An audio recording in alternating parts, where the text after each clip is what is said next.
After the severe weather and thunderstorms across the regions rolled through, the National Weather Service confirms an EF-0 tornado touchdown in Dare County, North Carolina. Marta Berglund reports. An EF-0 tornado hit the ground in Dare County Thursday, traveling 0.8 miles and reaching wind speeds of 80 miles per hour, according to the National Weather Service. The good news is nobody got hurt. No injuries.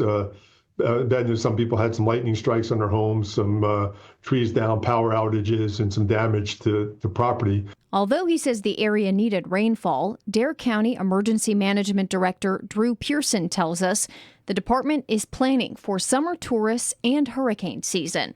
That means reminding people to love the beach, but respect the ocean. We're really trying to make sure people know that our beautiful community, our beautiful oceans, even though they're beautiful and pristine, they can bring hazards. Preparedness in Dare County means keeping an eye on rip currents and beach conditions, but also being prepared for hurricane season, which officially starts June 1st. Making sure their disaster kits are stocked, making sure they have the things that they need to take care of their families, their pets. If we issue a mandatory evacuation, what they need to take with them so that they can find a place to be safe. Pearson says county leaders want residents and tourists alike to enjoy the beach, but to do that, they also have to prepare for the worst. We always encourage our neighbors to talk to neighbors to be ready to help neighbors to be ready to share information with each other and take care of each other before, during, and after a storm. In Dare County, Marta Berglund, 13 News Now.